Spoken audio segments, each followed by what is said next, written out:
should not go out.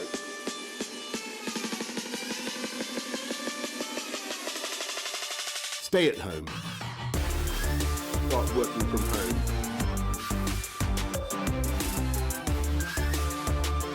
Stop non-essential contact.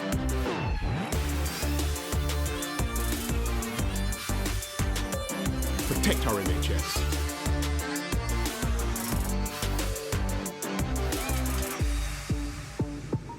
Stay at home.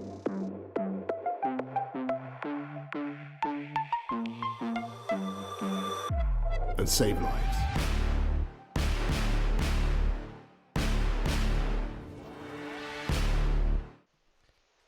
Hello and welcome to another episode of the Lockdown Diaries. And we're live on Facebook, YouTube, Twitter, Periscope, Twitch, whatever that is, and of course, Crowdcast. For those of you watching in Crowdcast, you have an extra special feature. You can add questions to the box at the bottom of the screen where it says Ask a Question, and even if you want to, vote on the ones you want us to answer first. So this show is meant to be interactive, and we'll stop and answer questions along the way. So feel free just to say hi if you're on Facebook or YouTube, and give us any feedback you might have, but I will obviously filter out any of the inevitable swear words. Today in the Lockdown studio, we have Simon Lockwood with us.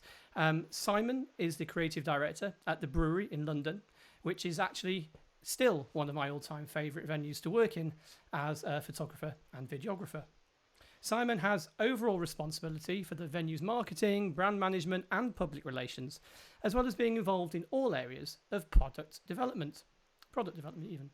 Since he's been involved in this role, the brewery has enjoyed its most successful years to date, which has seen rapid growth, record levels of sales revenue, and consistently high levels of customer satisfaction.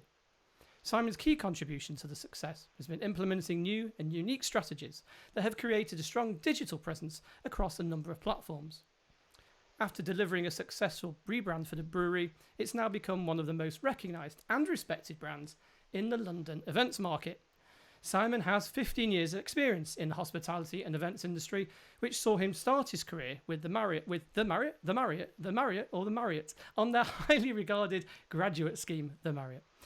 He has gained international experience, having spent time working in America for both Marriott, again, and Paramount, not the Marriott.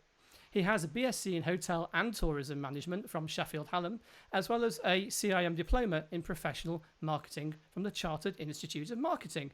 But today, like the rest of us, he's in lockdown. So let's hope the internet affair is with us and cross over live to wherever he is and say hello to Simon. Simon, are you there? I am. Hi, Rick. Thanks for that. That was a very pleasant intro. Don't usually get that many platitudes early on.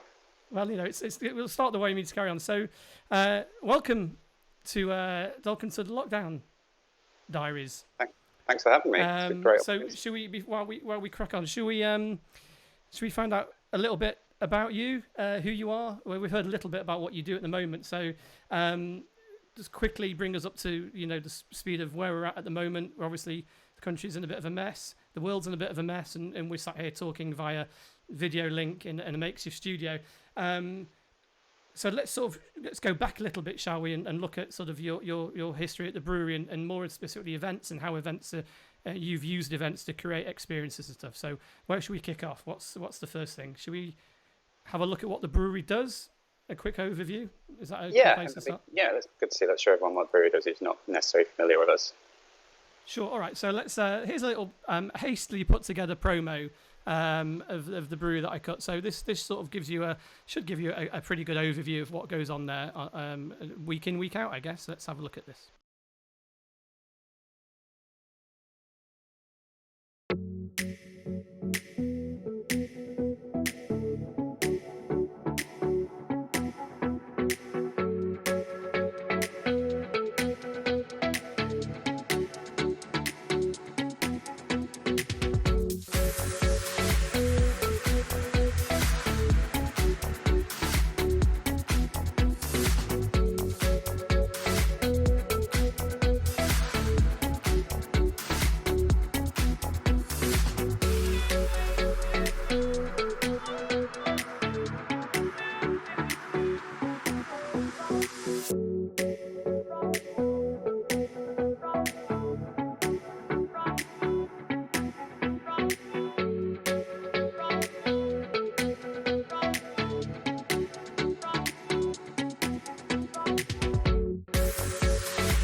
Alrighty, so that's pretty much what goes on there. I recognise some of those fantastic shots. I don't know who could have possibly have taken those. So let's nip back, what, about 10 years now? Is it? Are we going back 10 years? Yeah, it would have been 2009, I think. So June 2009. Yeah, so let's talk us through that, because this was probably the biggest turning point, would you say, in the sort of the brewery's career, the event space, the career of the brewery? Yeah, I think we've been kind of, I guess from my perspective, I've been doing events for about 5 years up until this point, 5 or 6 years, and then where the industry was, everything was very, I guess your kind of average event would be, certainly in terms of an evening event or a venue showcase, as this was, it would very much be a kind of a very standard format. You'd come in, you'd get a few canapes that would do the rounds, glass of champagne. You know, anyone who works in the industry knows that kind of event has probably been to many, many of them. And there just came a point where it just felt like, as a venue, we wanted to do something different. We wanted to stand out. This was kind of just before we went through our main rebrand, and it was these types of events that kind of made us think we needed to send the venue in a different direction and try and just start to do things a little bit differently from what our competitors were doing. So for me, this really kind of stands out as an event where everything just kind of clicked, and I kind of started thinking about events from a different angle, as opposed to kind of just following what everyone else was doing. Let's try and lead. Let's try and do something a little bit different. And so should we have a look at some pictures, and then what we can do is, you want to talk about what you talk us through the actual event and what you did sure. that was so special. Let's bring those up, and you can hopefully see those, everyone at home, or wherever you are, or wherever you might be watching. So the event was also the first event that I shot, I think, the first big event that I shot for probably at all, let alone just for the brewery. But do you want to explain what it was? Obviously, there's some branded cups there, which is ironically one of my favourite shots. Yeah, and it's kind of funny.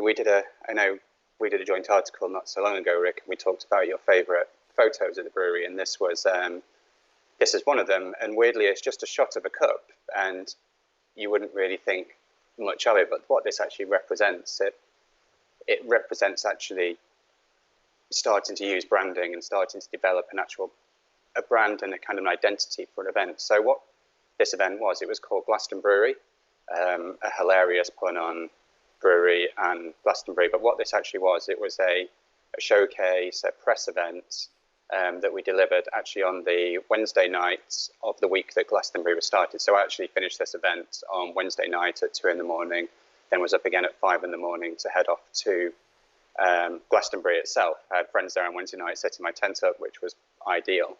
But what we did with this was that we actually, rather than just saying we're going to do a showcase, as I mentioned before, we actually created this whole idea of Glastonbury. And Glastonbury itself, it wasn't just about coming to a showcase at the brewery, it was come to Glastonbury. We gave the events its own website, its own identity, its own backstory, its own logo. And the idea was that we wanted to create a kind of experience. There wasn't really much in the way of experiential around this point. There wasn't many brands doing kind of big experiences. There certainly wasn't many venues doing it. As you can see from that, I worked with Amy, who's actually in that picture and is now back in Australia. We kind of came up with this idea of putting a festival on. We had we put in video walls. There wasn't many people doing videos. When we actually built a proper stage, we designed the food to be built around festival food. We brought in food stalls, which at that point food markets didn't exist. The idea of street food hadn't really come out yet. So we're kind of bringing the idea of bringing all these parts of a festival together. One of the things I really like about this is the idea that we'll talk about later is in creating experiences. So we had Pendulum came down and did a DJ set for us. We had the band who won the Glastonbury Emerging Talent contest playing for us.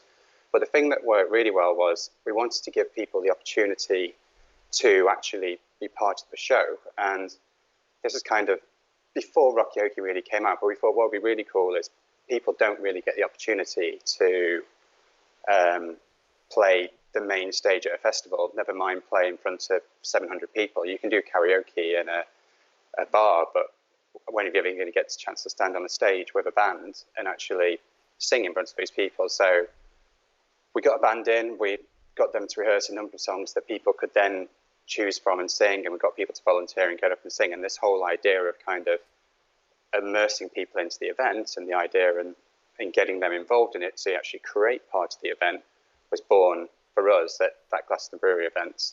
I mean, as you just showed then, it got amazing coverage, and that event, I would say, probably elevated us in terms of how we were perceived in the market, how we were perceived by our customers. 3-4 years later, we were going to award shows, or customers were coming in on site visits saying, "Oh, we came to the Weston Brewery event. It was absolutely amazing." So that event, because of the way we delivered it, was memorable for those people, which had a massive impact on us. And I don't believe where we would be now would be without having changed how we work with that event. It's brilliant. I mean, it was particularly quite memorable. It's the innovation. I think also you've got such great spaces to play within the venue. You are kind of blessed to a point with the fact you've got essentially the most amazing. But that aside, what do you think? I mean, that was 10 years ago. So how do you think? Oops, not my microphone and everything else. How do you think sort of people's tastes have changed over the years in terms of what they expect and the way things are done? What have you noticed as a sort of, I mean, you know, looking back 10 years, that's quite a you know, I guess in event ways, it's quite a way back to look. But you know, what have you noticed over those sort of last sort of 10 years or so since that sort of tide turned for you in terms of the events that you were holding?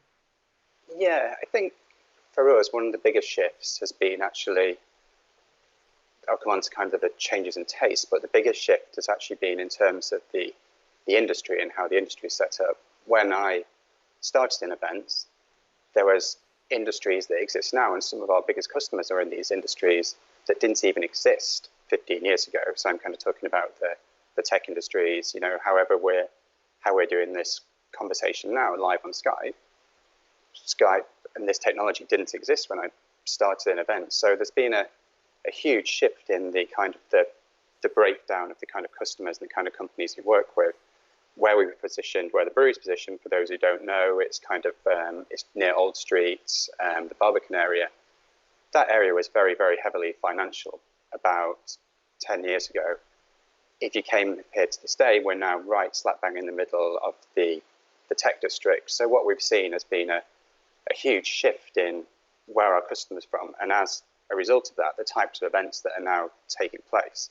And what that's led to, like, a really nice sort of change in the style of events, and even the banks and all kinds of different industries now have a much more informal approach to the events. It's not all about kind of coming to a conference, having to go to very rigid set breakout spaces, eat from the same kind of really boring kind of buffets that you would get in every kind of different hotel. We've developed all kinds of menus that allow people to sort of eat in a street food style, or you can kind of eat the food, explore, network. There's multiple sessions going on. There's kind of interactive sessions going on. So there's been a real kind of change in terms of how the events look. I mean, also, and I think sorry, Simon. Yeah, sorry. I'm going to say, and also, we've got the delay in Skype. It's like, hello, Australia, can you hear me? Sorry, carry on. I'll just shut up for a second. Yeah, no, it's kind of just going to say more about kind of, there's this big shift in terms of, I know it sounds really, really cliched, but kind of this big shift in towards people wanting experiences. There's so much information available to people at their fingertips in their computers. You need to offer something at an event that will encourage people to go to that event. I mean, if you look at kind of just in everyday life, kind of the big theatre companies and the kind of things like secret cinema, you can go out and you can have an unbelievable experience on a night out, which wouldn't have happened before. So we're seeing a lot of that replicated in events and how kind of brands sell themselves. And also a lot in terms of lifestyle changes, having to adapt to huge changes in things like a lot of people are vegan now, increased dietary requirements. Sustainability is a massive, massive issue, and it's now not a requirement of a venue, it's an expectation that you're able to deliver sustainable events. It's really quite unbelievable how much the landscape's changed, and I'm sure it's going to change again following this. Yeah, this, which we'll get on to shortly, because we have got, brilliantly, we've got a ton of questions that have already popped up, so we will get onto them at the right stage, because we just kind of want to get a bit of an overview and Simon's thoughts and maybe some of mine, because I see a couple of questions there about photography and stuff, so I can hopefully chip in and not just be completely muted out while you for your words of wisdom. So with that and with those things, I mean, I think a nice little lead in here would be to talk about the technology you mentioned about, it's not the people within the rooms or whatever, they've got expectations, and also with that comes a sort of technological expectation, and without kind of trying to blow smoke up anyone's backside, as it were, I of all the venues that I work in, I find it quite interesting, certainly as a photographer, because a lot of places now want sort of instantaneous uploads. They want photos, they want they want them on their social media streams very quickly, or they want them on the website, or some sort of feed of maybe even on a slideshow between the main conference ending and dinner starting, or something like that.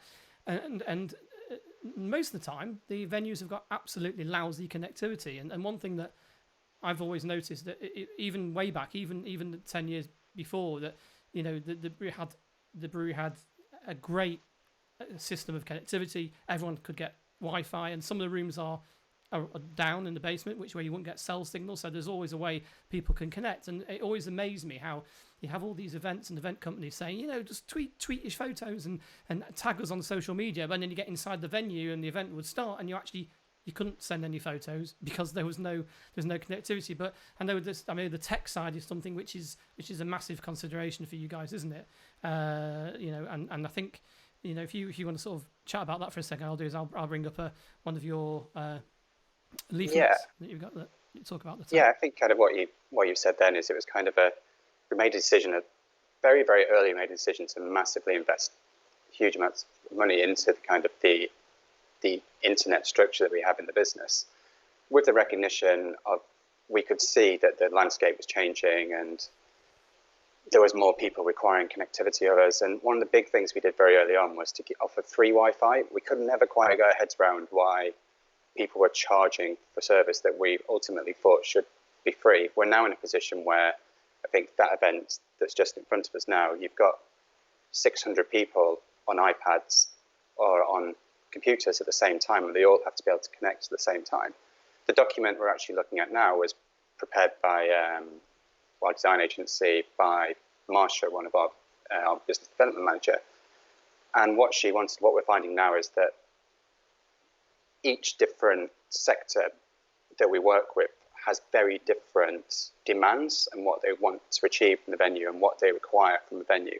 This is a really good thing, actually, for if there's anyone watching who works in venues, to kind of understand and really sort of drill down and understand your different customer base. We are recognizing what the differences are that those different events and different customers need. We really, really got to understand the tech market and what they need. And as you say, connectivity is absolutely huge. We've also implemented technique systems such as Glisser, which allows for audience interaction, and Visit, which is a really cool piece of equipment which reduces the need for any kind of collateral on the exhibition stands, because everyone can just go around and scan their badge and it all gets sent to them. So just kind of sort of embracing those bits of technology, but also understanding what your customers want. So what a tech customer wants might be very different to what a publishing company is looking to achieve from their events. They might not need such good connectivity for devices, but they might need a better system to be able to project video. They might need better audio-visual systems in the room. So we've really tried to, with that tech brochure you're just showing there, it kind of outlines all those different features and all the elements, but ultimately, as you say, connectivity has been one of the key features in us being able to grow in that market. Excellent. So I just had a quick flick while you were talking there to have a look at the in particular Crowdcast, and there's a whole bunch of stuff coming, which is great, and everyone's saying hi to each other. So I kind of feel like we're bringing a lot of the event community together. There's about 130, nearly 140 people in the room at the moment. So thanks wow. so much for joining us apologies, Thanks, everyone. for breaking up your lockdown with this, but hopefully it's going to prove worthwhile for us all. Better than the 10 people we're expecting. Yeah, well, 10 plus us, Who knew? Including us. Yeah, right. I've got. I think my See mother. two shiny-headed Yeah, bald well, guys it's Wednesday a afternoon theme. when you're locked in your house. Yeah, this is a recurring theme. Last week we had another bald-headed, so I think you can only do this if you're bald. It seems to me.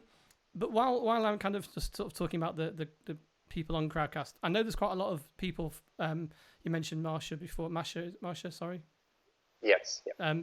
If they're in the chat and people are asking questions about stuff then guys, feel free to chip in and ask questions or answer questions if people are asking questions about what we've been talking about that isn't necessarily about the wider events industry. But if it's brewery specific stuff, obviously throw your questions in, and I think there's a few of the guys in your team watching getting ammunition for no doubt countless videos to show you at Christmas and embarrass you with. But if there's any questions or whatever you want for the team, I think there's a few of them in that chat, so feel free to ask. So look, we have to move on to it. It's the big burning issue. There's it would seem that watching the news at the moment, the world wars have ended. There's no famine, there's no war. The only thing at the moment which is in everyone's mind is of course the virus, the pandemic. And I think that it's obviously we're going to talk about it now. But I think that from my perspective, and I could probably say this because I'm not beholden to an organisation, I think that there's been quite a lot of desperate pleas on social channels, in particular what I've noticed on LinkedIn. I think there's a mixture of people obviously very worried, and that's justifiable, but there's people that mainly the events crowd that have become, it looks a little desperate in trying to figure out what they're going to do and all the rest of it. Now obviously we have to caveat this in the way that neither you or I are fortune tellers. And we are not, Mystic Meg in disguise, whatever. We don't know what the future is going to hold. We don't know where it's going to go or when things will change.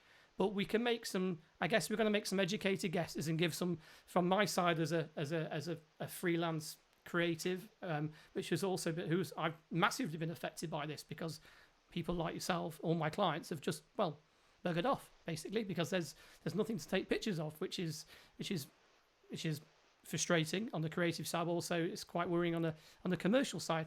So with the caveat that we don't know the truth, and obviously there are some things which we're going to talk about which we obviously made plans which might be business sensitive, so we're going to try and keep it general but answer people's questions and worries and maybe get some, I don't know, like a bit more of a good feeling about where we're going to go at the end, because it will come to an end, right? It's just a case of we need to just sit this one out to a degree. But let's sort of go back a little bit, and I'm wondering how long, before the official lockdown came, did you guys sort of sit around in the room and go to your war room, if you like, and go, okay, we need to sit and discuss this because it's inevitable. We've seen it happening all around the world. We need to do something, right? Because most people knew 2 or 3 weeks before that what was going to happen eventually. It was just a matter of time. So what point did you guys go, and sort of sound the red alert and get back into, war room activities? Yeah, that's really interesting. So we picked up on this, funny enough, really, really early. And we had I'd like to say, end of January, we had quite an intense meeting with our board. And I have to say, funny enough, I was on the wrong side of it in my predictions, which I generally have a kind of sort of fairly optimistic outview on the market and situations regarding work. And I genuinely just couldn't see a way that I was very much kind of, London, they'll never be able to lock London down. It will never get this far. Like airports will be shut, things like that, without really fully understanding at that stage what we're actually faced with. But I'm very, very lucky to work with a team and a director and a senior management team that has a lot of experience and has been through, with different businesses, has been through tough times and tricky situations. I myself have been through the financial crisis, but this was very different, something we weren't really that sure with. So from that, we kind of kept an eye on it, and then things really started to escalate quite quickly. We're starting to hear more and more from clients who were concerned.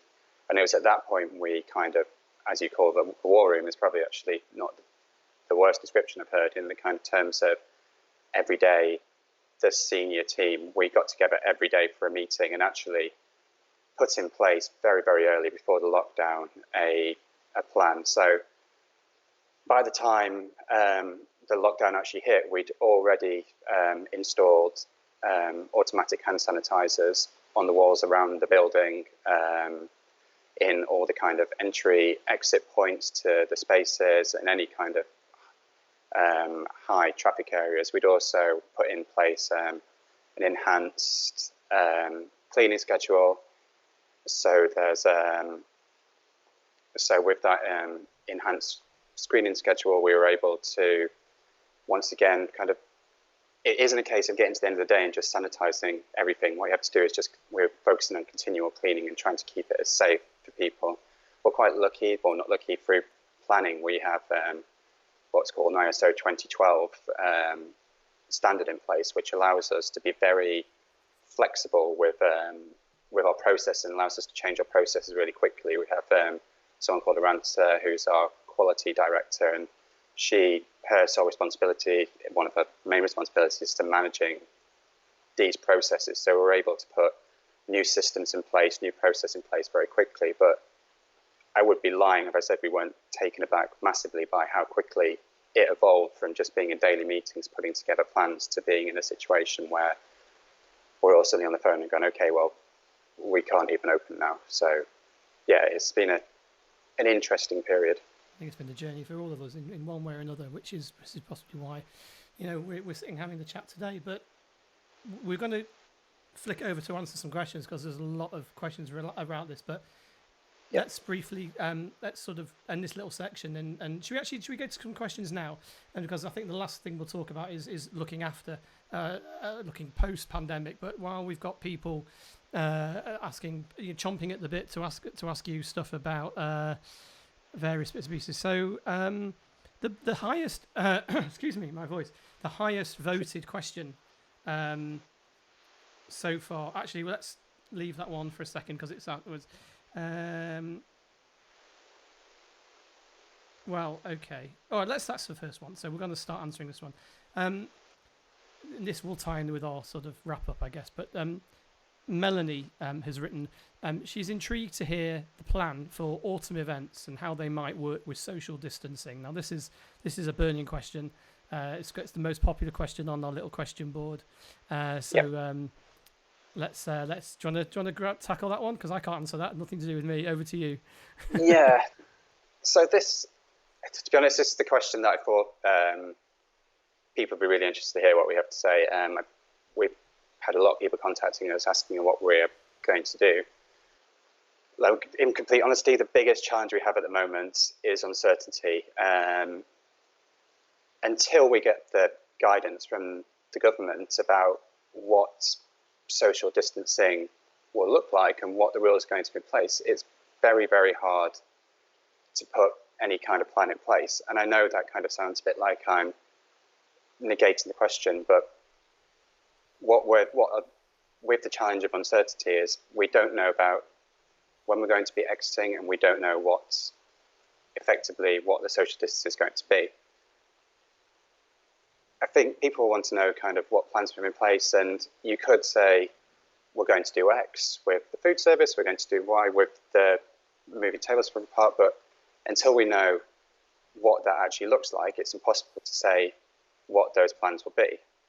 I mean, there's all kinds of different things that have been suggested, but we don't necessarily have visibility on those yet because we don't know what the government's going to put in place. So I think the biggest challenge, as I keep saying, for us is the uncertainty, and that's where we really, really need help from the government. And I'm sure everyone watching this is kind of feeling the same a little bit, and kind of we're asking, we know this can't go on forever. We've got people's jobs depend on it, people's lives depend on it.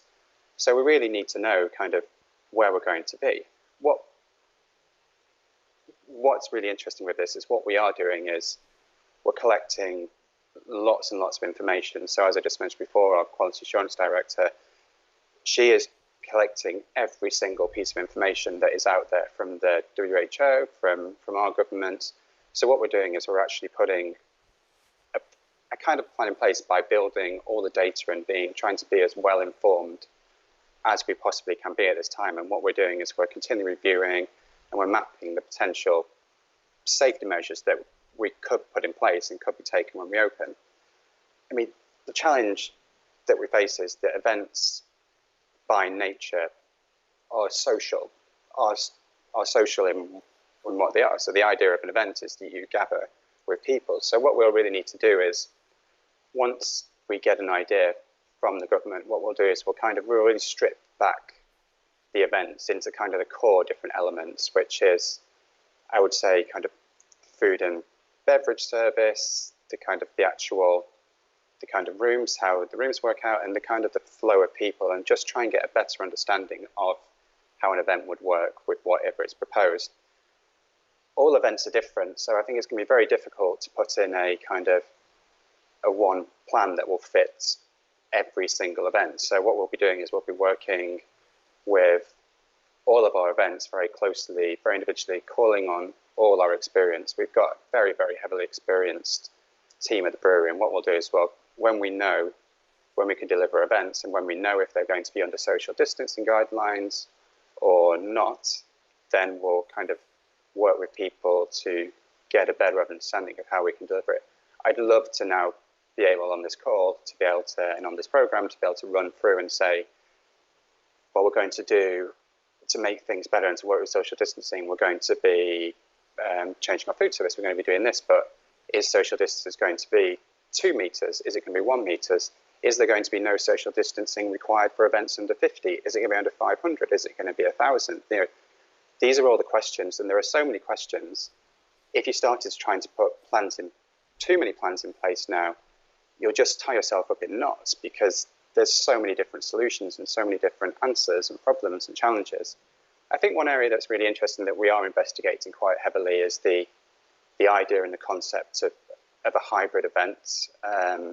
This is something that, once again, if Marsh's watching, she's been doing a lot of work on this with Blitz, our production team, and it's the idea that you can run an event and keep a portion of it offline for the people who can't make it to the event or are uncomfortable with coming in. Because one of the things that we also need to consider as well is not just about whether we can run events and whether we can actually host events, it's actually, will people want to attend events, and will companies allow people to go to the event? So the event itself might not be the actual gatekeeper. We can't necessarily control how people get there, but we can just do what we can. And that's one of the things that we're looking at, is kind of giving people the opportunity to still experience the event from an online environment if they're not comfortable with coming in.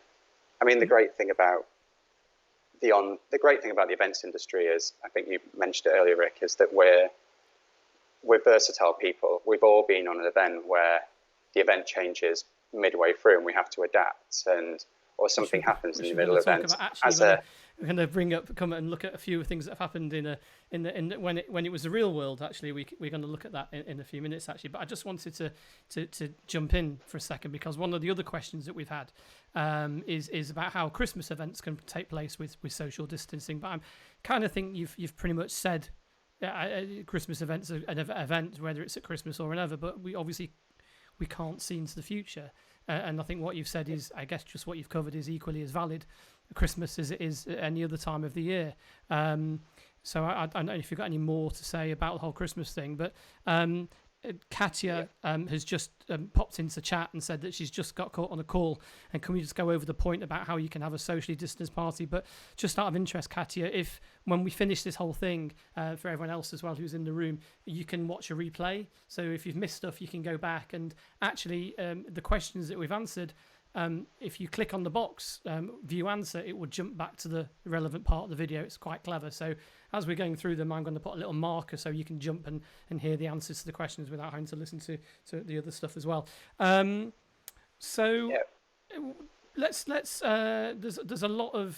there's another question actually. Lots of them are about, of course, the viral stuff. But there's one here, Claudia has said, and it's had a few votes as well. She's interested to hear your thoughts on how COVID-19 might affect ticket sales for autumn events. Okay, so we've kind of covered that a little bit. Are people likely to travel via plane or train to events which are not compulsory? How can you entice people to attend given obvious risks? Well, I guess you think you've covered that by what you just said, didn't you, about catering for an online portion of the event, or people that can't or won't or don't feel like they want to go. I think that's really interesting in terms of how you cater that, because that might be something that kind of is ultimately we're all looking for the events world to get back to normal in the long term. But one thing we might find that takes a little bit longer is with the international audiences, and it's interesting actually. Just before, if anyone follows us on social media, you might have seen this, but just before lockdown actually kicked in, we actually delivered a completely online event. It was called London's Calling, and it's a Salesforce technology conference. It's about Salesforce, it's not run for Salesforce. And that was delivered completely online. And they managed to deliver all the different aspects of the event. So they even had a caricaturist in the venue who was doing digital caricatures of people online. There was they still had the networking set up where you could go into different rooms and network people. So there were elements of the event. It was still possible to deliver the event online. So there is the potential. I work for a venue, so ultimately we want events to happen, but we understand that might not be possible. So the idea of a hybrid event, so people can still take part and people can still come to the venue, I think for me in the short term is definitely one of the most viable solutions. We're trying to be really positive about it. Obviously, the long-term dream is that we find a vaccine and everything's cured and everything's fine. But ultimately, I think the work that the government are doing around tracing and testing can also provide a solution where events can start to get back to some kind of level of normality. Maybe not on the mass gathering stage, but certainly such as football matches, but kind of the size that we do. If there's an ability to use technology such as apps and testing to trace where people have been and trace people have disease, then that will give a little bit more assurance to people who are attending events that they are safe once they're at the venue. Obviously, as you said, and as someone's mentioned there, we can't be accountable for how people get to the venue if they come by train, and that's always going to be the problem. However they reach the venue, they might go, by the time they've reached the venue or reached an event, wherever that is, you've got up, you've got on the tube, you might have gone to prep for a coffee, some breakfast, and then you're at the venue, all those points of contact. So we've just got to do what we can to mitigate it. And just as soon as we get those a bit more kind of, as I say, a bit more visibility from the government, that's when we'll look to do what we can and make the relative alterations and changes that we need to. I mean, in terms of Christmas, I understand is a huge issue for those who work in the events industry.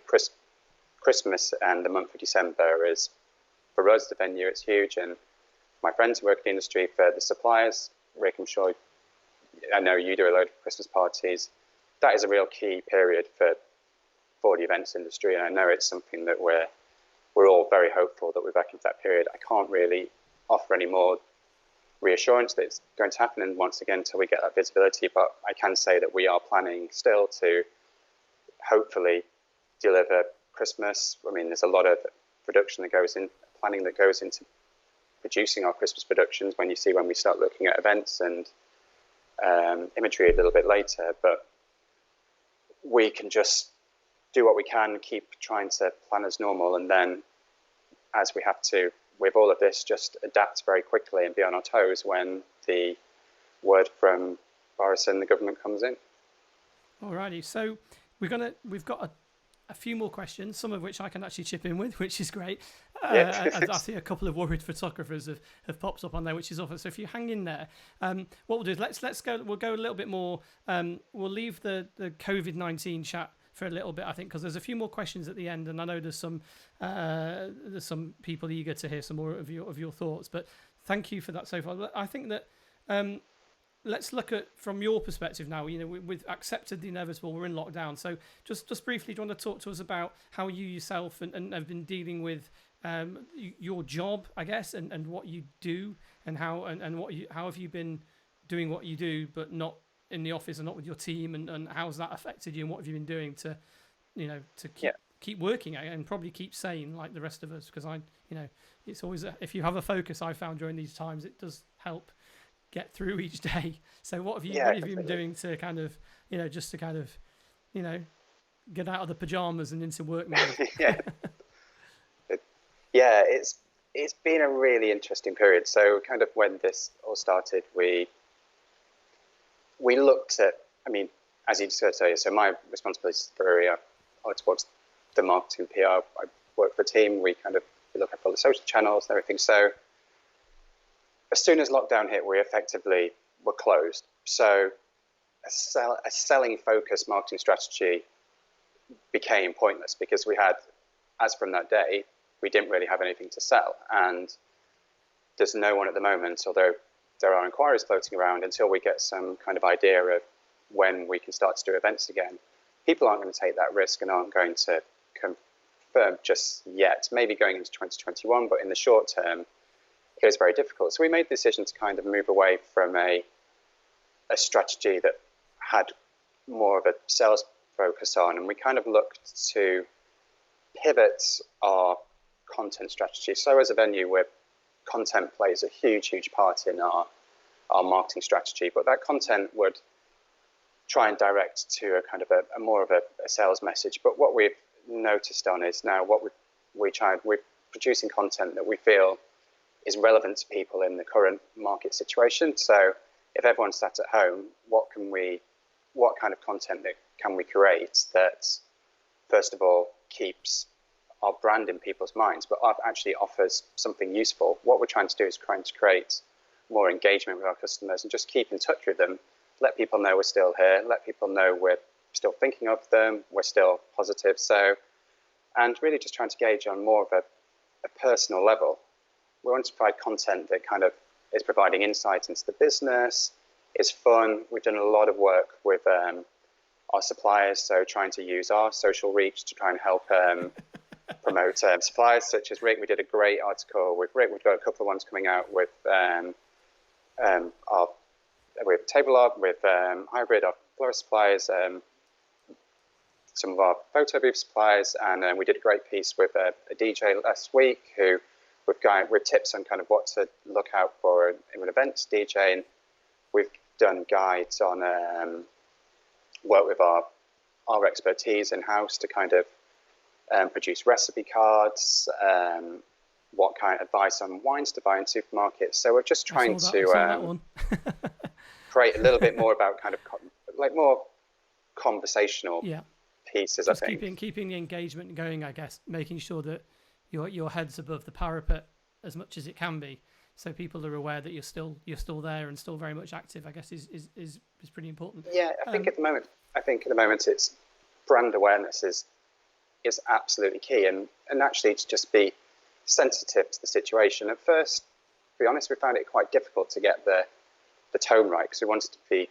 sympathetic to the situation, but we also want to make sure that people still know we're there and kind of really sort of talk about what we do and what we do well. We've kind of felt that it was looking at the market. It's kind of what we feel is the whole market has become very obsessed with, I guess, consumer culture and the idea of things and influencer, the idea of how influencers are becoming so powerful and kind of really, well, influence is the word, kind of that whole influence culture. But I think now what people will look towards is a bigger focus on actually what's important in life. I think it's been a great opportunity for everyone to kind of take a step back, look at what's important in life. And that kind of will move into, I guess, how we talk to our customers and work with our customers going forward, that we want to kind of engage with them on a more personal level, kind of what can our business do for them? How can we make events work for them? A much bigger focus on what we do as a venue in terms of sustainability, and just really focus on those core values that kind of may have been taken for granted before. So I've actually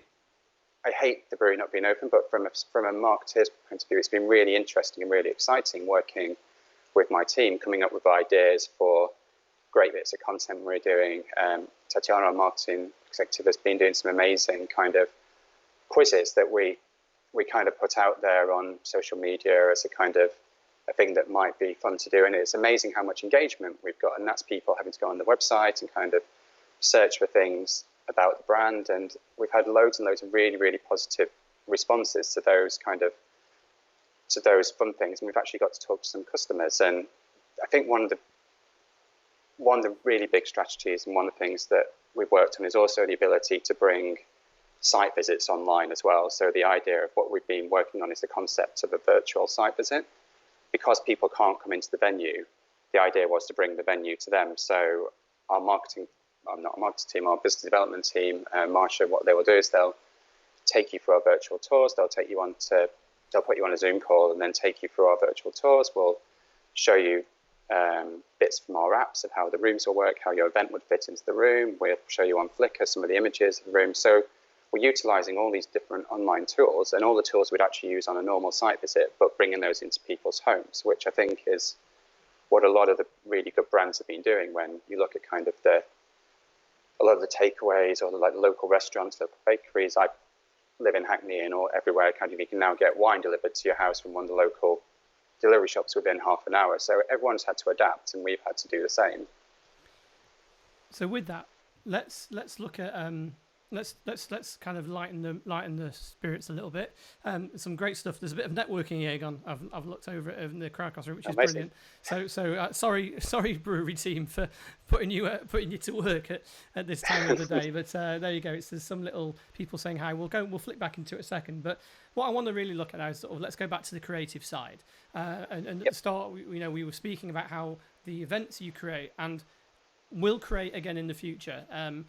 How they're all part of almost like a journey, and how you create a story. So should we just have a look through? Because I'm conscious about, we don't want to. We could probably sit here for hours talking through all the stuff you've done, but let's have a look at. Should we have a look down at some of the stuff and look at how you would create an event and draw an audience in and kind of create that sense of adventure from the minute that you announce that you're doing something? Should we kind of go back and have a look at that little bit of the process, because that's quite fun.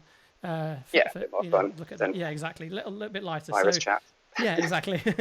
So should we have a look at what I've got up here is actually got my earpiece funning over. We've got some brochures from some of the stuff. So I think the first one we've got is the brochure from the retreat. So do you want to kind of talk through what the retreat was? This was a huge project that you undertook, 2012, of course.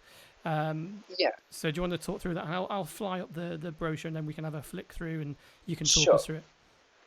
So what we've got, there's a couple of brochure examples that I've given to Rick. What Dick was trying to show here in terms of, I was just want to get back to talking about kind of this idea of developing a story behind a brand, developing a story behind an event or a brand behind an event. And this was a great example. So this was 2012, the Olympics. We wanted to create a hospitality experience because we knew that July, August is a quiet time for events. So we wanted to try and do something that would stimulate business during the Olympics time. So we came up with the idea of creating the retreats. And rather than kind of saying the brewery does hospitality during the Olympics. This is once again saying, let's create a brand that is specifically targeted at what we're trying to deliver and position that at the front. So it's the retreat at the brewery rather than just saying it's the brewery.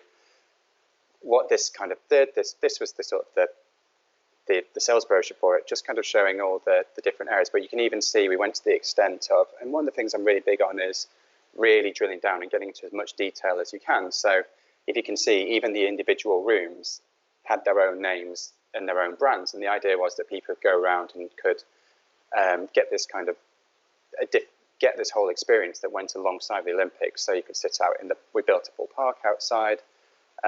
You could sit inside in a big cinema and watch the Olympics. We had the opening night. We had kind of Lenny Henry. We had celebrities attending. But we wanted to create this. I mean, You were there, Rick. I forgot. I remember the opening ceremony. We didn't forecast. I remember thinking we thought it. I remember it going on for a long time. The parade of athletes, and everyone was like, we thought it'd be like an hour or so. I think it was about 4 hours, and everyone was like, "Can we dance now?"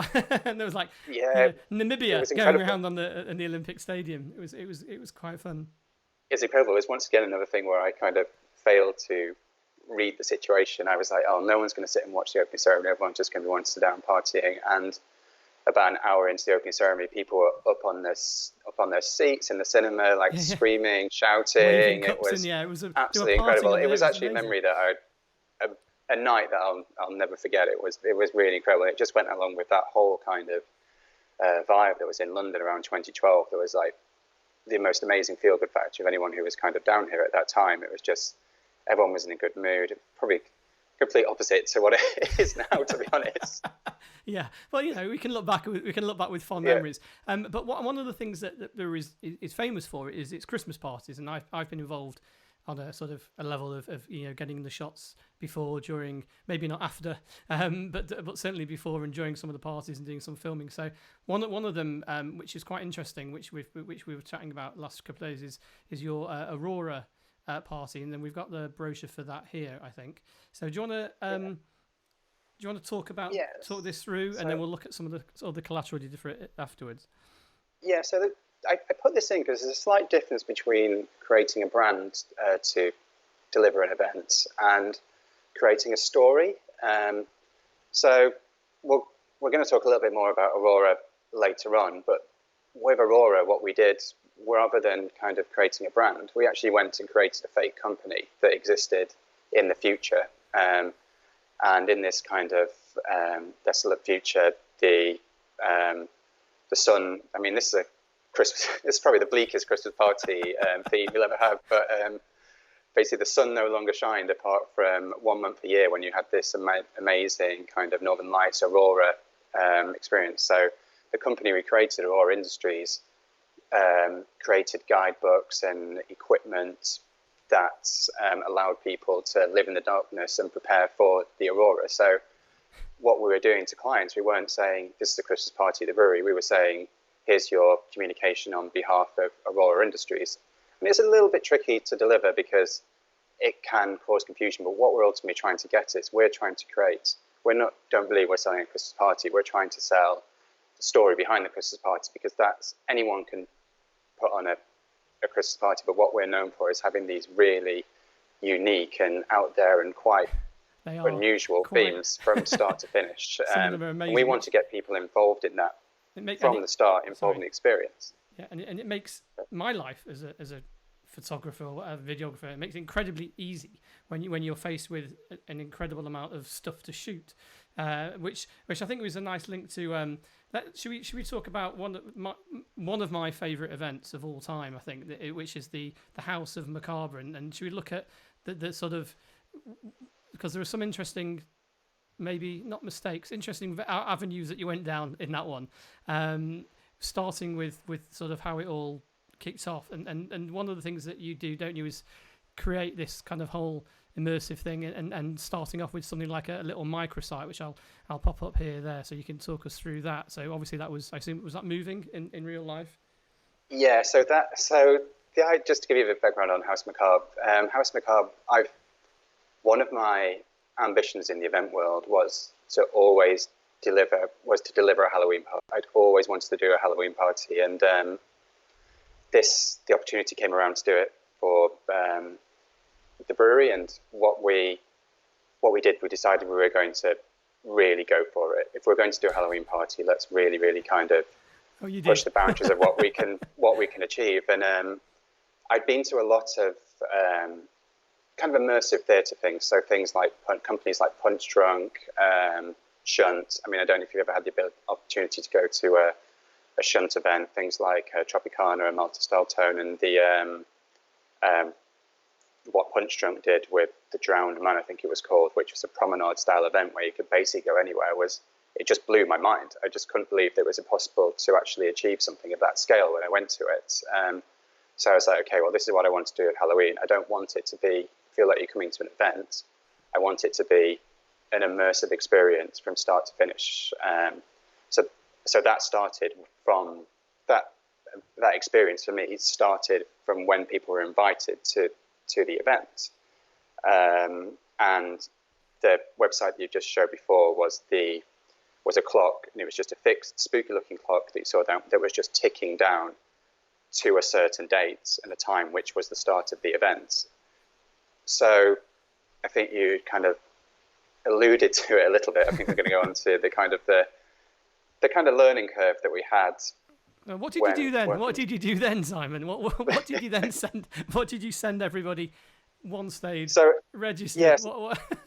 So this was actually before. So before they got to that, website, we decided how we were going to do it was we were going to use direct mail to then get people into the online platform. So once we had the data collected, we could then manage the customers online. But initially, we wanted to do kind of something that would be quite unique, quite shocking. So we work with an unbelievably good design agency who have got used to working with me and my kind of half-arsed briefs that I kind of put in. But this one, I was quite sure on how we wanted to do it. So we wanted to send something to people that was very, very minimalist, not giving much away. We wanted to kind of do a teaser campaign, but the challenge we had with this one was we didn't quite give enough information, and this was a really interesting opportunity to learn about making sure that what you send out to people is the correct thing for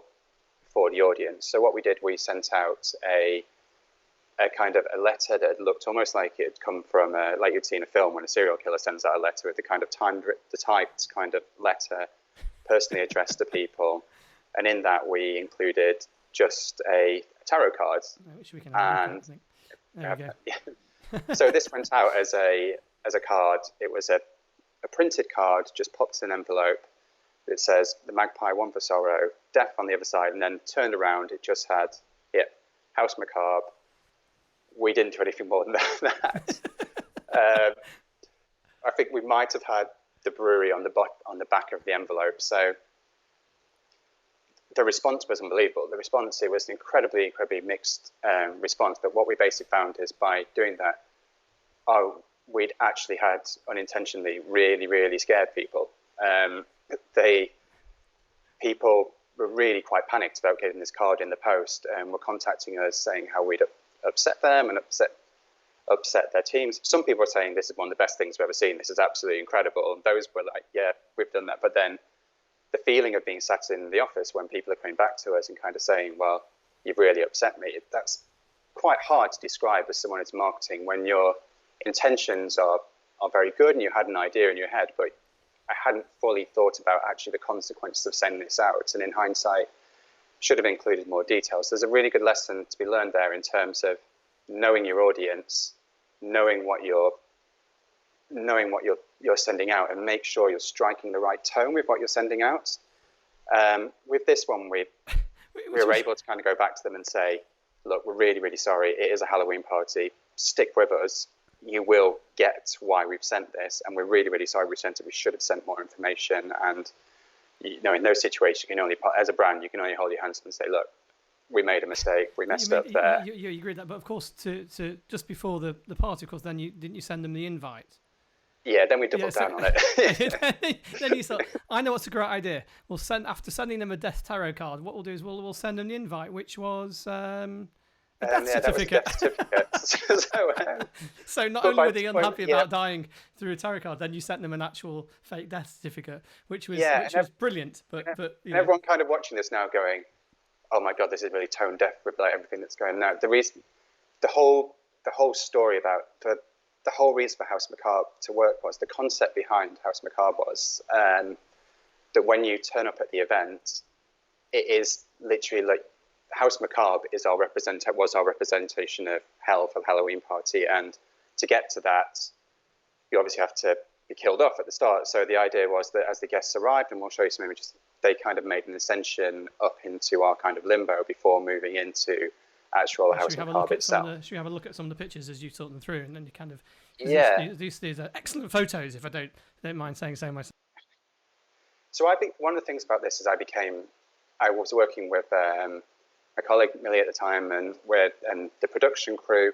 We had a really, really close, tight-knit group of us working on it, and that enabled us to really, really focus and really, really drill down on the detail behind the event.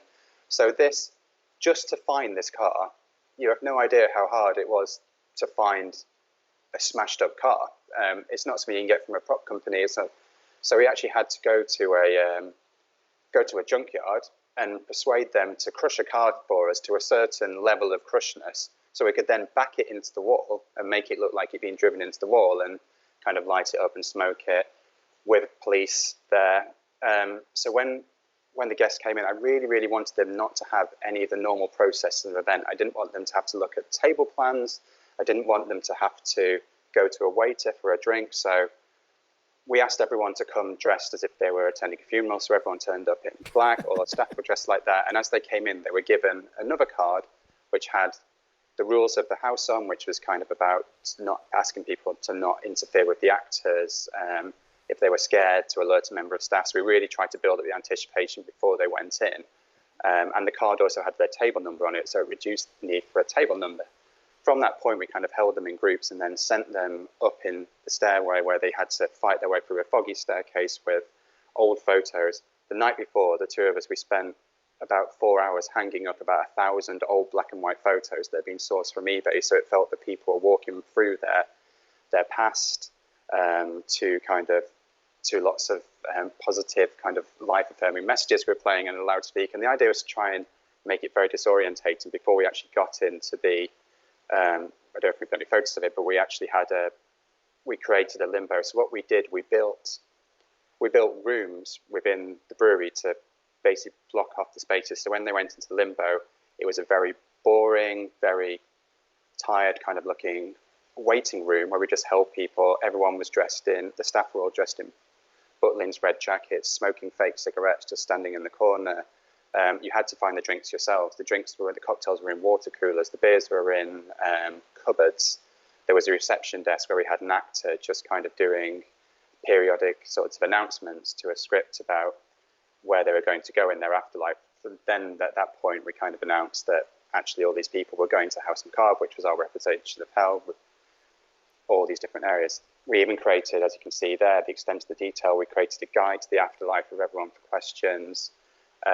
We personalized all the items. So there was this kind of level of attention to detail, which is so important when you're trying to deliver an event like this. All the actors knew their roles. They wouldn't break character at all throughout the whole event.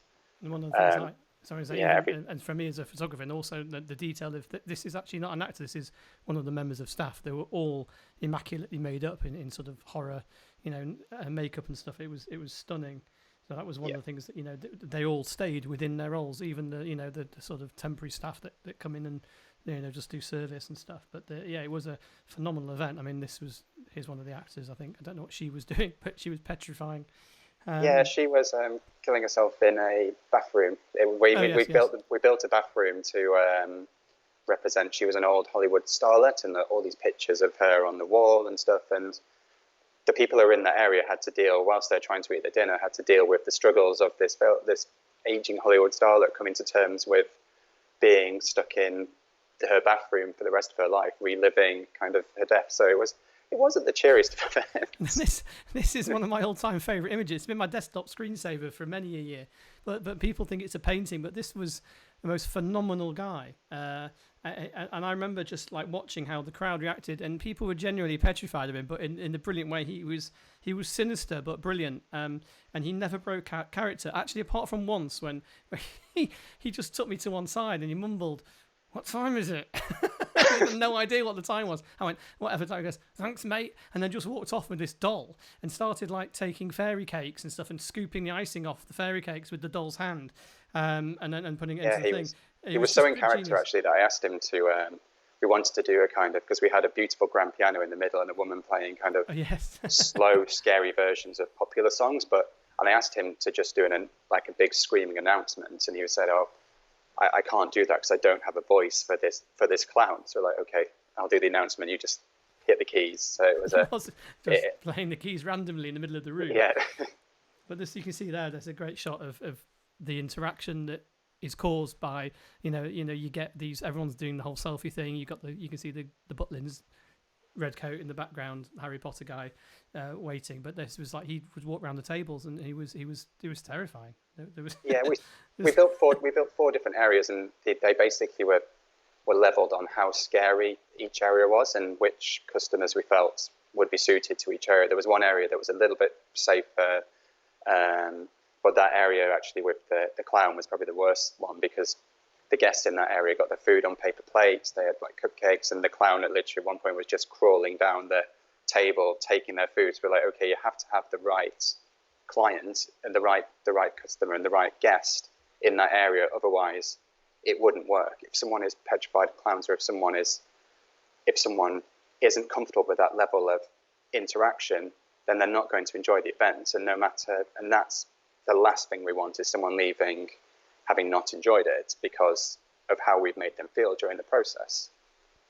So should we? That was a spectacular event. I mean, I was saying before, I remember walking in with not long to go before guests were due in, and you were just absolutely sleep deprived and spray painting death slogans on the wall with a red spray can. Well, lessons I learned from that was have a bigger team. Don't try and do everything yourself. Definitely, yes. But to do a lot of these events, I'll float up some posters. Of course, you support a lot of them with promotional materials and posts and stuff like that. And this one is for this kind of feeds into what I was talking before about kind of the build. If you build a story beforehand and you build this kind of idea of rather than just saying these are for Christmas, so rather than just saying we're doing a Christmas party, we're not doing a Christmas party, we're creating Dream Circus. And when our sales team speak to people, we always refer to it as the actual theme and talk about it as a theme. And we completely separate it from the main brewery corporate product. We build microsites for everything, just so we can deliver everything in that brand and in that theme from start to finish. This was something that's beautiful. Aurora, the artwork that Unreal did for this, was absolutely stunning and created this kind of very elaborate concept. We were asked by so many people about this artwork that we ended up turning it into screensavers, so people could have it as a screensaver or their desktop wallpaper, because it was so popular. But it just allows people to kind of to get that buy-in early, so when the people turn up at the event, they're excited about what's going to be delivered, and they can turn up, and it builds anticipation as well. But it also gives us an opportunity to be very visual, rather than just kind of trying to say to someone, because people ultimately, if you look at something like Instagram, people get a lot more excited these days by looking at pictures rather than reading loads and loads of text about what this theme is. If I was to try and explain it to me, but if you look at those pictures, they're so emotive, and they give you so much information about the events and about what we're delivering without actually having to say anything, which is the beauty of design work and great graphic design.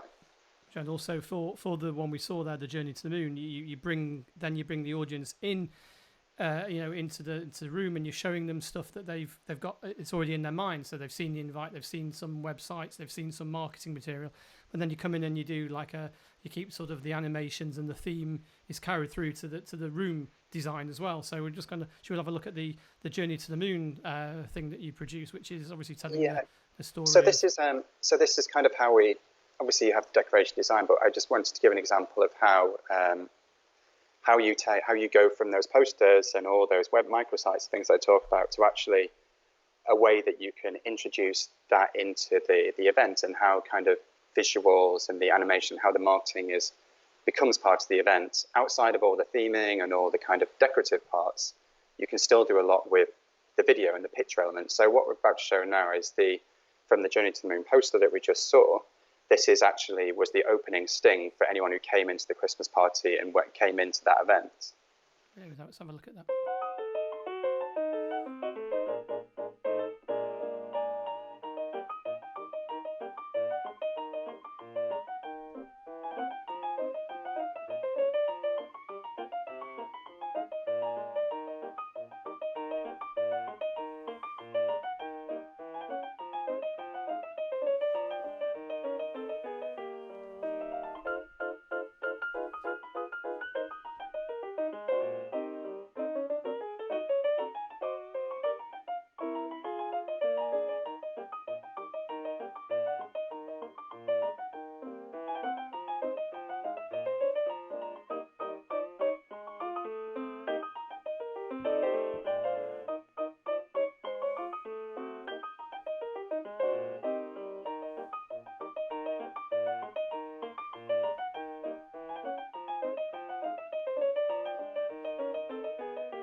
That's pretty cool. So that carried the thing going to the room, I mean, which is amazing. The funny thing is about these, when I watch those back now, I still know the story that we created in my head. So I can tell you that the story of Journey to the Moon was, it was a 1920s Hollywood theme, but actually we put a theme in a theme, and although it was a 1920s Hollywood theme, we actually created the film, and our film was Journey to the Moon, which was taken inspiration from one of the early 1920s Hollywood. And I knew that whole film was about Professor Morgate inventing a rocket, going up to the moon. There was this whole story around it, and then that was delivered on the event for the guests who we'd immersed in it very early on. And so should we also, while we're on the immersive stuff, the Aurora event with the pretty art with the colours, this was an interesting one. I'm conscious that I want to get through to some questions. So should we have a look at what you did? So before you mentioned you set up basically a fake company to tell people that you can only have daylight or sunlight, whatever, Aurora once a year, and it happens to be at Christmas. And you then you created essentially a corporate video for a company that didn't exist. I will play that, and you can talk over what happened. Yeah, so we can't quite hear the music on this, but it had very dramatic music behind it. But the idea behind this was, we talked about before about Aurora Industries created. So really, when you talk about these brands and these experiences you create for events, is how far do you want to take it? Like, how much do you want to immerse people into that experience? So with this one, we really, really went for it, and actually to the point where we created Aurora Industries. We set Aurora Industries up as a company. We gave them a logo. We gave them a product catalog. We actually sent to our potential customers, we actually sent products from this company to them, boxes, like Amazon-style packages that had products from Aurora Industries in them. And this was we even went to the extent of creating a promotional corporate video for them, which we then linked back into Christmas. So it really is trying to get people excited about it. And the thing for us, if you see all this, the reason why we do all this work is because the Christmas market is a very, very competitive market. And with anything in life, you need to stand out, and need to get noticed, and you need to be doing something different. And this is where we've really tried to work, and going all the way back to Weston Brewery, that talked about at the start, is really working to try and find what will make your event different, and what can you do to make it stand out from all the other events that are happening. Sure. So, and should we have a look? Because I was at that one. Hooray! And I made obviously a little film. So I think it'd be nice to. Should we have a look at how everything came together on the night? And it's a couple of minutes, and then we'll start to wrap up and do other bits and pieces. So let's have a look at how Aurora, what it looked like for the guests.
go. So I think it's pretty. I think it sums up the evening pretty well, and the engagement and everyone having a, generally people have a pretty good time at the parties. That's for sure. Yeah. But one thing that is always it's been very useful for me, because obviously I give you a whole bunch of images and videos and whatever at the end, is that you obviously, you don't just kind of say, here you go, here's what we did, thank you very much. That you use those and use them to sell on, use the visual materials, whatever has been created. You say, look, this is the kind of thing we've done, but you use the materials. They're not just kind of a one-hit wonder. They sit in your archive, and you pull them out and use them to show the variety of stuff that you do. And I think that's, I guess, as image creators, and there's a few photographers hopefully still watching, that's all part of how you sell. As the sell as what we do, is that it's not just the kind of, here we go, wow, here's our photo gallery which you show everyone the few days later. There's obviously a reason to have all this collateral, and as well as, I know you're obviously very big on visuals, right? And we've got some sort of artist impressions and stuff like that you create, so you can give people an idea of what they might expect. So I guess you use a combination of those with the visuals that you have from past events and stuff like that.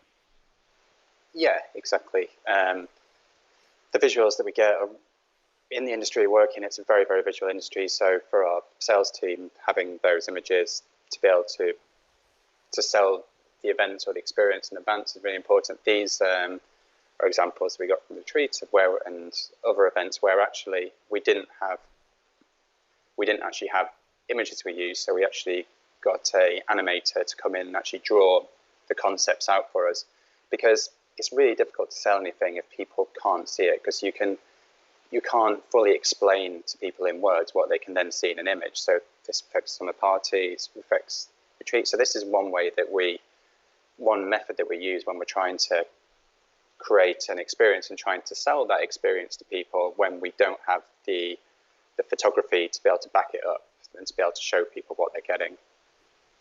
And then the other thing they do, of course, is if you want more of a technical diagram, I guess, is we've got, you do pretty detailed CGIs, don't you, as well? So I can pop those up as well. We can have a quick look through. Yeah, the CGIs are great to work with when you have a bit more of an idea of kind of exactly how the event's going to look, the kind of tech specs behind it, the props and the how the decor is going to look, so you can get a very, very clear reflection of how the spaces are going to work. These are vital for us at Christmas, because we don't just host Christmas parties, we have to use the same production to use conferences and awards, and people need to see how that's going to look and how we can flex it using the video technology and the lighting technology that's in the space. That's was the original concept for Journey to the Moon, I believe.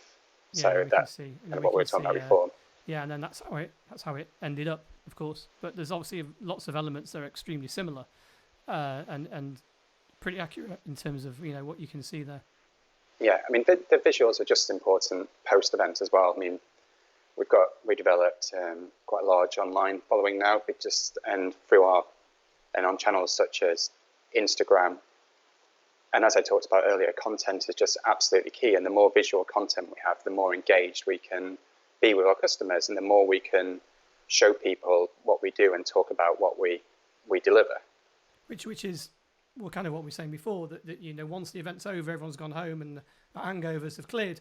You've got stuff there, and you keep that kind of momentum going, and then that momentum then carries you through, I guess, to the next thing. But what I'm trying to say is that with all this, you're left obviously with memories, but the hard sort of evidence of people and the night, it comes with the visuals and the sort of the video and the photographic collateral that you've created, which is quite handy for people like me, I guess, because it keeps us in work when there is work, of course. But you know what? Should we have a flick through? I'm gonna put up some questions because I'm conscious of time.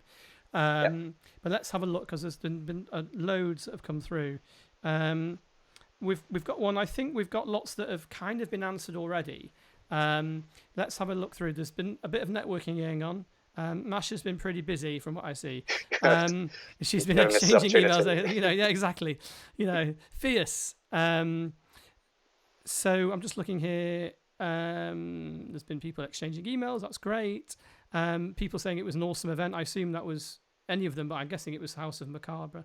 And here's an interesting one. We'll tackle some others. How do you come up with your ideas for the themes? How do you get to the point where you start designing? Is it just your brain?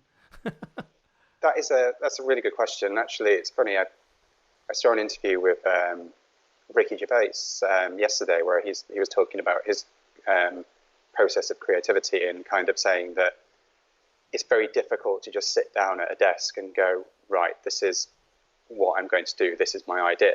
So I'm now going to write a script. And it's kind of very similar to kind of work with events. I find it really, really difficult to just sit down and come up with a concept. So quite often I'll be out walking and something will just kind of a rough idea will kind of flow from my head, and I make a note of it on my phone, and then I kind of go back and then I'll put that on a piece of paper and then flesh it out. One of the things people notice, and one thing that I really like to do in terms of kind of creating activities is look at themes and events that might be a little bit tired and might be a little bit overdone. So, for example, we've not talked about it today, but we did something called The Fairy Tale of New York, which was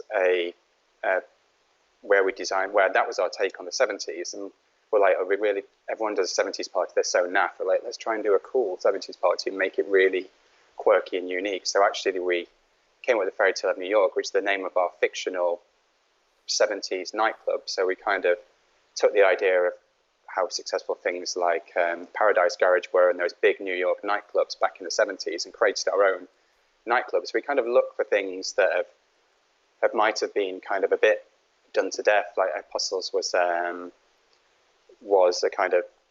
a take on kind of mass sports. But what I really like to do is just kind of think of get a starting point and then kind of just sort of try and work all these different ideas off that, different names, different routes that the event could take, different thoughts, and kind of almost like spider diagram it, and just not be scared just to like doodle, just throw things down. Then I'll just sit in front of all these pieces of paper and notes that I've taken on my phone and then try and join them up. And what I always find is a really good thing to have is to actually give yourself a hook that you can hook the whole idea around. So if you just find one or two like real key points in that design bit and then kind of work off that a little bit. So for example, with the latest one we worked on, which is Enchantment Under the Ocean, that is actually a 1950s prom thing, but what I wanted to do, I wanted to give myself a hook that made it different and wasn't 1950s prom. So we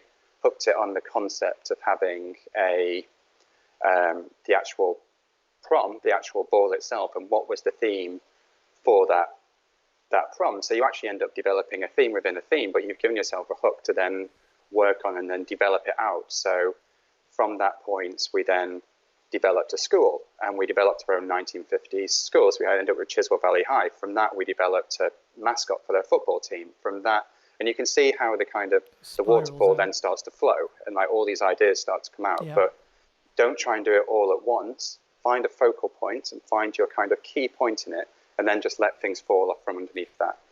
Cool. Good answer. And we've got one here. It's got a few votes. What changes? We'll have to keep these a little bit short. I'm very conscious of time, though, for everyone. And it's dinner time almost, or sort of time. I don't know. Does it matter anymore? Cocktail time, isn't it? Yeah, cocktail. It's always cocktail time. It's always cocktail o'clock. It is now. What changes do you think we will see to market share for events? Will there be more private events rather than corporate? And what corporates will still be doing events? That's from Kate. I'm guessing it's impossible. It's tough to know. Predict. It's tough to know, but I actually think in a way it will go the shift. I mean, this is obviously my thoughts and not thoughts of the room. We have no data to back this up yet. But if you asked me to put some money on this, I would say actually the corporate events will actually increase over the private events. And the reason why I say that is corporate events generally are events that need to be delivered. So it might be for the perspective of a company, say a publishing company, their whole business is built around the idea of running events. If you don't have your birthday party, you can have another birthday party the next year, or you can have a private event the next year. But a lot of corporate events are there to deliver a message. It might be to launch a new product, and it needs to be you need to actually physically see and touch and feel that product. Look, as we said before, I'm sure there'll be a lot of integration with kind of hybrid elements of events, but for now, I think what I think we'll see is the corporate events, the ones that will kind of come back first and will be kind of the most innovative in ways that they can host their events, and then the kind of private gatherings I think will come back slower as people as the general public get a little bit more comfortable with the kind of social distancing rules relaxed. Excellent. I'm going to take a question actually from Danny as he's written. Interested to hear your thoughts on how supporting businesses such as photographers, and he's put in brackets me and me actually as well, can get themselves ready for photographing in the new normal. I'm guessing it's the answer is the same. No one really knows, and we don't know where or how. I think there are measures that you can take now. And what the biggest measure is not to panic. It's easier said than done, of course, because like many people, just most of my income stream, if not all of it, has disappeared now that events have closed. But in the time that I've had the downtime, it's like what Simon was saying before about you've been starting to engage with people. I know lots of photographers that have been sorting out their websites, sort of making sure they're more SEO friendly.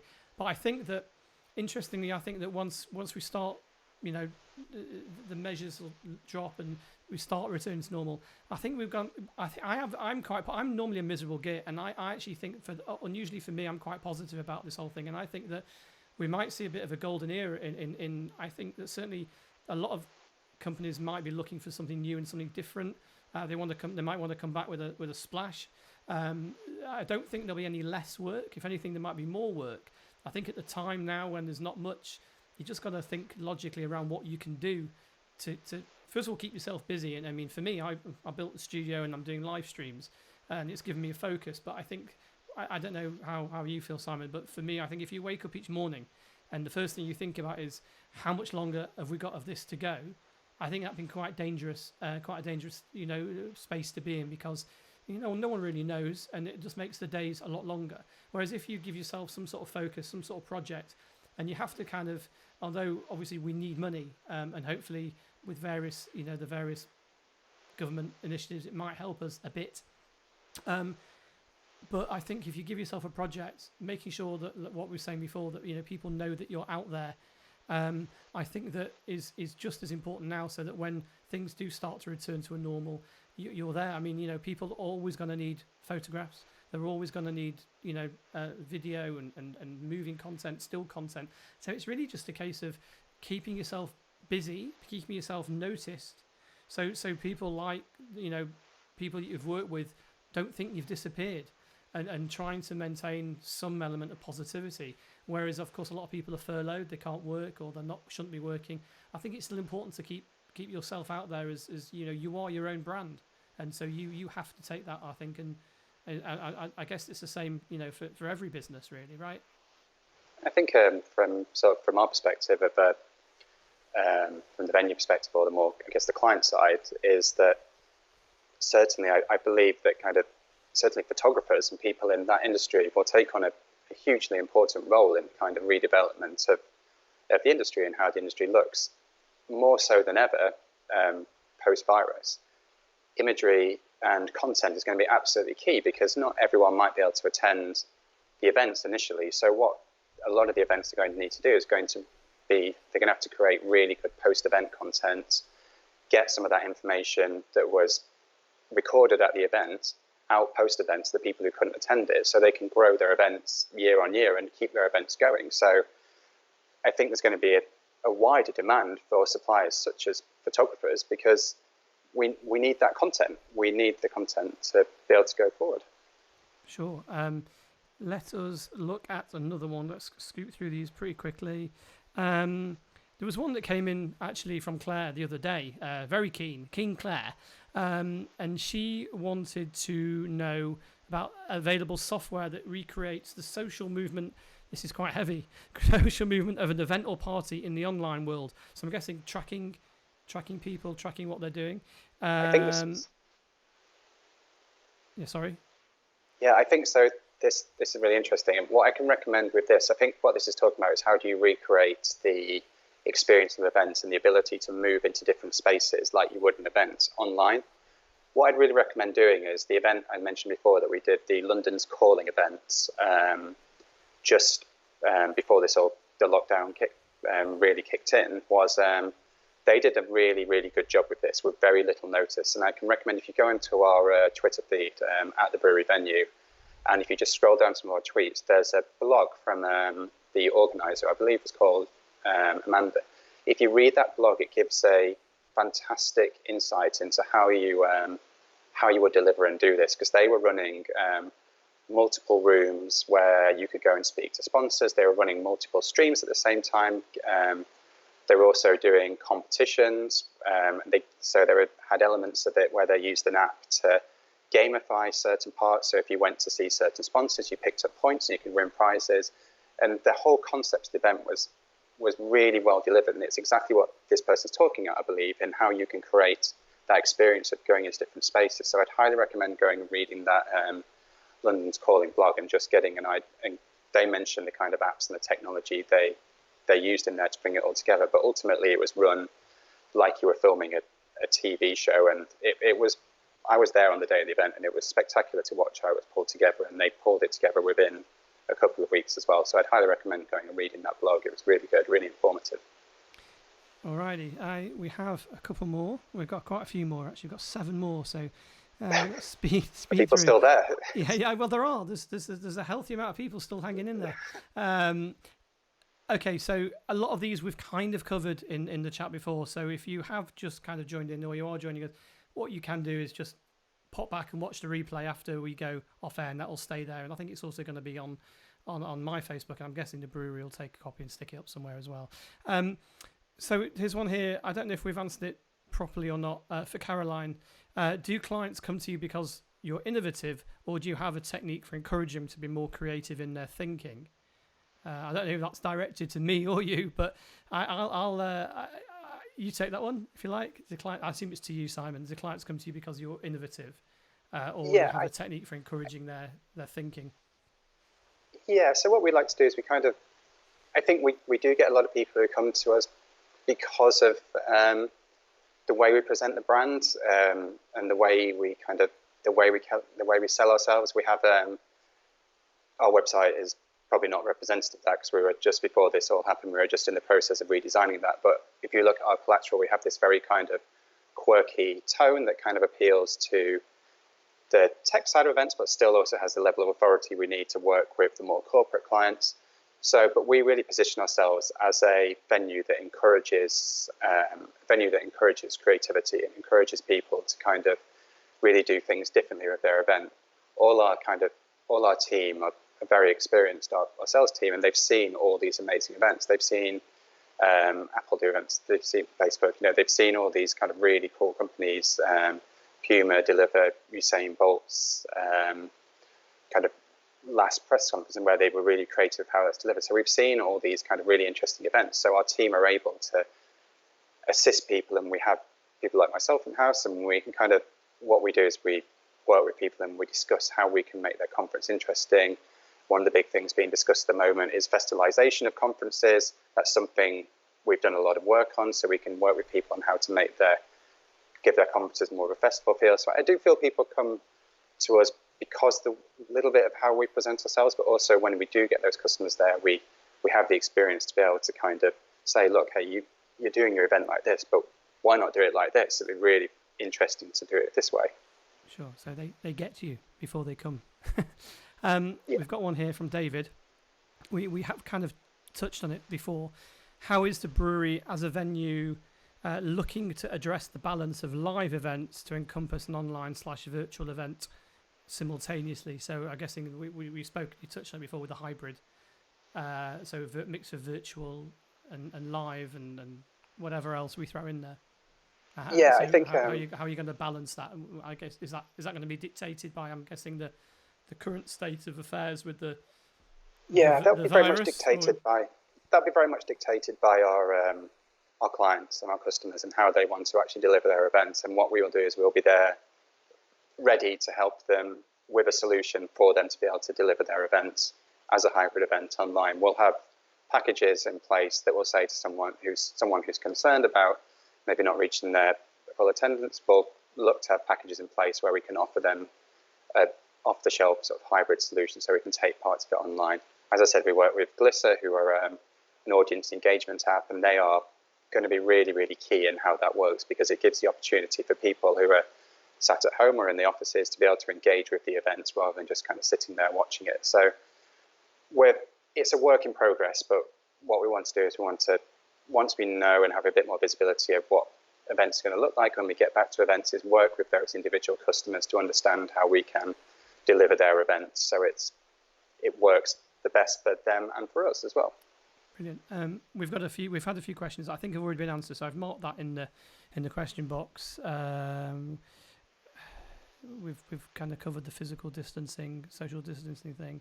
What do we think lots of questions. I think what's come through in all these questions is Katya has also written something. What do you think networking events, parties, receptions will look like going forward with social distancing in mind? I mean, again, I think that what we were saying before is that we don't really know, because it's been very difficult to have an event which is social without being social. I'm guessing some things you can do. But I wouldn't imagine you're be able to enforce a 2 meter, 1 meter rule, unless you give people some sort of giant hoop to wear that they can't touch each other when they walk. No, knowing you guys, to be fair, that's probably something that would come out. It's probably something you come out with, a giant illuminated hula hoop that's the diameter about 1.5 meters wide that everyone wears when they walk in, and if you touch each other, it glows. It wouldn't surprise me if you come up with something like that. But I think it's one of those questions. How long is a piece of string? Questions that if you do have an event with social distancing, it's going to look like a load of people standing apart from each other in the room. I guess there's not a lot else. Yeah, the big question the worrying. Well, it's not worrying, but the big question that we need to ask is how effective will those events be, and kind of we need to find a way that we can deliver these events where people still want to attend the events. There's no point having a reception which is fundamentally the place where you want to network and speak to people if you can't get close enough to someone to actually have that conversation. So that'll be a real challenge for us and something that we'll work through. As I said, I don't want to sound like a broken record, but kind of going back to that, as soon as we have uncertainty is the biggest issue we have here. It's aside from the virus itself. Once we're past that level of uncertainty and we actually have some kind of ideas about what social distancing will look like in the future and kind of the progress that's being made on vaccines and technology and screening, then that's when we'll be able to kind of give a closer, kind of a more thorough opinion on kind of how these events will work and what they'll look like. And that's an area I'm more than happy to kind of do a kind of follow-up on this to speak about again when we kind of have those things in place. But at the moment, all we're doing is kind of collecting enough data to be able to make sure that we're in a position to be able to put these things in place. Yeah, absolutely. I mean, we can only hypothesize, but hopefully it's been relatively, unless you kind of, what part of the event is delivering vaccines in shot glasses, with, like some crazy stunt, which I'm sure you guys will dream up at some point. Excuse me. There you go. I haven't got the coronavirus. It's just something that's stuck in my throat. So I think we've kind of pretty much hit the end of time, and thank you to everyone for sticking with us. I did have an image that I want to show just as a sort of farewell image, which has become hugely relevant, unfortunately, and over the last few months. So I'll put this up, and I don't know if you want to say a few words about it, and then we'll say goodbye. But if you have a look at let's pop that up and see what we've got there, and that's I think that encapsulates quite a lot of the feeling at the moment. He's a very dubious guy that was at the famous Halloween party. Yeah, I'd actually forgotten about this picture until you showed it to me earlier, and I was like, oh my god, how apt is that? That was our serial killer at the Halloween party, and everyone was sleeping. Everyone was eating in his bedroom, and I can't remember why he had that mask. I don't know why, but he was in bed as well, wasn't he? He was in a bed with a video camera. Yeah, well. he was very weird. He was Very weird. very strange. But So yeah, ahead of his time by the looks of things. no, clearly. But listen, Simon, thank you so much for Thanks for having me.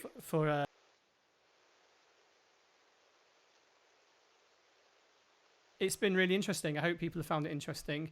I think what we can look at is perhaps not such a dismal future. I mean, it'd be a very different future, but there are shoots, green shoots on the horizon. I think, if anything, certainly from the couple of photographers that have popped up in there, that I think that it's like with anything, just keep your head above the water.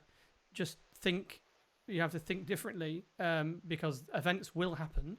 They might be different, but they will happen. And photographers, we're at an advantage, and we can. I mean, I've joked with my friends, I've been socially distancing for 25 years, to be fair. So it's not been too difficult for me. When we can use longer lenses and we can stand further back, I guess is what we look at in the short term. But I think we'll be okay. I just think we have to ride this storm out and not panic too much, and not necessarily buy into too much of the LinkedIn event world panic that seems to be quite prevalent at the moment. So I don't know if you've got any parting words of wisdom before we say ta-ra. Yeah, I think it's just, for me, as you said, it's just try and stay positive. Ultimately, events will need to exist. People are going to want to go to events, and what we need to do is just work on ways that we can make our events so exciting and so creative and so engaging that it gets people out of their living rooms and gets people offline and gets people back to face-to-face events. We need to build events that can be delivered and they're exciting and have all the elements that make what we know face-to-face events so exciting. There's nothing better than a live event when it's all kicking off and all going to plan. We all get a buzz out of it. That's all why we do what we do. And just keep yourselves out there. Rick's touched on it. I've touched on it. If you are an events business, you don't have to spend money to create really good content. Have a think about what you do. What can you offer to your customers? What insights can you give them that they might not know? What advice can you give them? What fun content can you create? What images do you have that you can share? Just keep yourself out there. Let's keep a voice. Let's keep the industry. Let's keep the industry out there. Let's kind of share information with each other. We're all in. I know it's a phrase, but we're all in this together. And I think it's really important that as companies that we all talk to each other and kind of say how we're doing, because then we can look for patterns, we can look for when things start to get better, and then we can all evolve from there. So stay positive. It's not great, but we'll get through it. It is what it is, right? Yeah. Another day draws to a close. So Simon, thank you so much. Thanks for having me. That's it for another Lockdown Diary. Thank you everyone for joining in. There will be a replay available just as soon as we end the broadcast. And if you want to flick back, and if you want to drop us a line, Simon's always available via the brewery. If you want to speak to him, I'm always available. If you want to just pop me, I'm all over social media, easy to find. But thanks so much for joining us. Stay well, stay healthy, etc., etc. Keep your head above water, and we'll see you hopefully very soon on another edition of the Lockdown Diaries. Take care of yourselves. You should not go out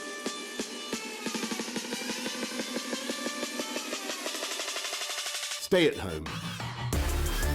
Start working from home.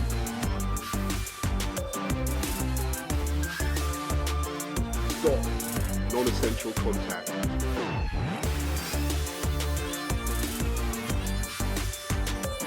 Protect our NHS.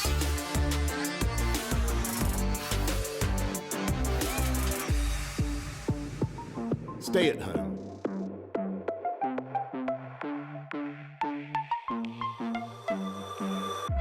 And save lives.